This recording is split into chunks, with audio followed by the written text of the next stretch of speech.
నమస్తే, welcome to Disha TV. తెలంగాణలో private మరియు కార్పొరేట్ జూనియర్ కాలేజీల నిబంధనల ఉల్లంఘనలు, అక్రమాలు తీవ్ర కలకలం రేపుతూ ఉన్నాయి. ముఖ్యంగా గ్రేటర్ హైదరాబాద్ పరిధిలోని రంగారెడ్డి జిల్లాలో అనుమతులు లేవు, కనీసం మౌలిక వసతులు లేవు, ఫైర్ ఎన్ఓసి అసలే లేదు. అయినా సరే అనేక కాలేజీలు అక్రమంగా నడుస్తూ 2 లక్షల నుండి 3.5 లక్షల వరకు భారీ ఫీజులు వసూలు చేస్తున్నాయి. ఈ అక్రమాలపై కఠిన చర్యలు తీసుకోవాల్సిన ఇంటర్మీడియట్ విద్యాశాఖ అధికారులు మాత్రం కేవలం షోకాజ్ నోటీసులు ఇచ్చి చేతులు దులుపుకుంటున్నారనే తీవ్ర విమర్శలు వెలువెత్తుతున్నాయి.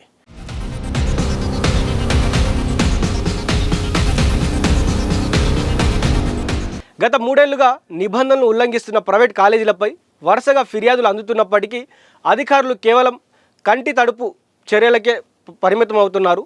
ఇంటర్ బోర్డు నియమావళి ప్రకారం నిబంధనలు పాటించని ఒక్కో కాలేజీకి కనీసం 10 లక్షల వరకు పెనాల్టీ విధించడంతో పాటు అవసరమైతే క్రిమినల్ కేసు నమోదు చేయాల్సి ఉంటుంది.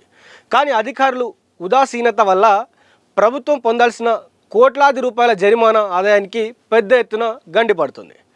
జారీ చేసిన షోకాజ్ నోటీసులు సదరు కాలేజీ నుండి సమాధానం వచ్చిందో లేదో కూడా పట్టించుకోకుండా అధికారులు కాలయాపన చేస్తున్నారని విద్యార్థి సంఘాలు ఆరోపిస్తున్నాయి. ఈ మొత్తం వ్యవహారం వెనుక ఇంటర్మీడియట్ విద్యాశాఖకు చెందిన ఒక జేడీ ఎవరైతే జాయింట్ డైరెక్టర్ ఉన్నారో ఆ స్థాయి అధికారి, స్థానిక డిఈఓ వీరి యొక్క అండదండలు ఉన్నాయనే ఆరోపణలు బలంగా వినిపిస్తున్నాయి.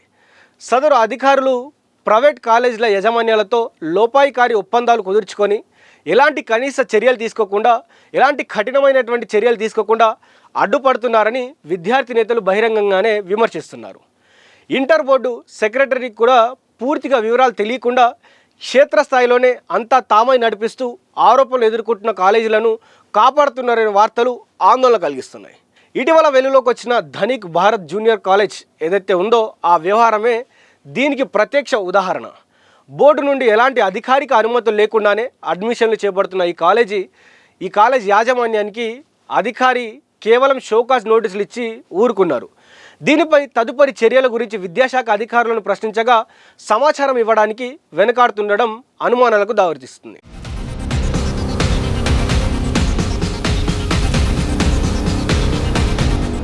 నగరంలో సోషల్ మీడియా ప్రకటనల మాయాజాలంతో కనీస పార్కింగ్ స్థలం లేని కమర్షియల్ కాంప్లెక్స్లు నడుస్తున్న ఈ కాలేజీల్లో తల్లిదండ్రులు తమ పిల్లలను చేర్చి నిలువునా దోపిడీకి గురవుతున్నారు.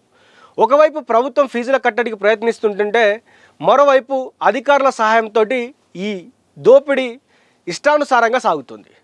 ఈ పరిణామాల నేపథ్యంలో విద్యాశాఖ ఉన్నతాధికారులు మరియు ప్రభుత్వం వెంటనే స్పందించాల్సినటువంటి అవసరం ఉంది.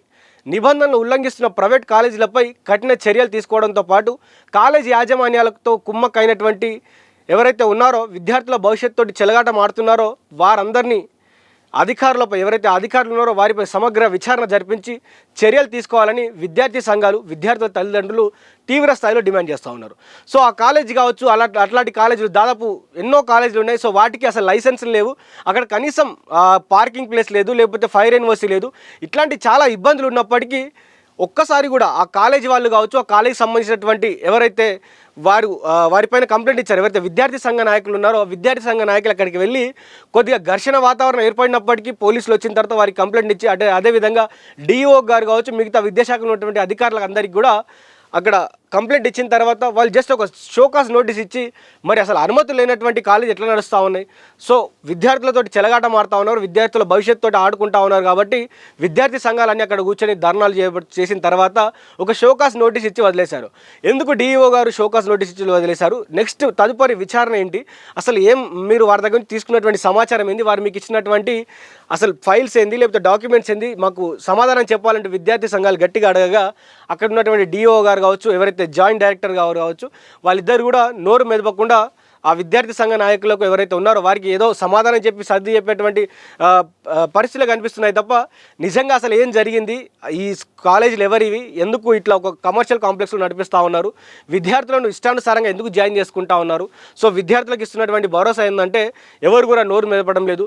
మరి చూద్దాం, డిఈఓ గారు కావచ్చు, వారి టీం కావచ్చు, అదేవిధంగా జేడీ కావచ్చు, వీరిపైన మరి సెక్రటరీ గారు ఏవైతే విద్యాశాఖకు సంబంధించినటువంటి సెక్రటరీ కావచ్చు, వారందరూ కూడా మరి ఏమన్నా మాట్లాడి మరి వీళ్ళపైన యాక్షన్ తీసుకుంటారా లేదా కూడా వేచి చూడాల్సింది. ఎందుకంటే ఇప్పటికే విద్యాశాఖలో చాలా తప్పులు జరుగుతున్నాయని చాలామంది చెప్తా ఉన్నారు. కాబట్టి ప్రస్తుతం ఉన్నటువంటి ఈ విద్యాశాఖలో ఉన్నటువంటి అధికారులపైన ఎవరైతే సెక్రటరీ ఉన్నారో ఈ జాయింట్ డైరెక్టర్ పైన, అదేవిధంగా డిఈఓ గారి పైన ఏం చర్యలు తీసుకుంటారు, అదేవిధంగా ఏదైతే ఈ కాలేజ్ నడుస్తూ ఉందో ఈ కాలేజీకి సంబంధించినటువంటి అంశంలో మరి ఏం మాట్లాడుతూ కూడా వేచి చూద్దాం. చూస్తూనే ఉండండి దిశ టీవీ.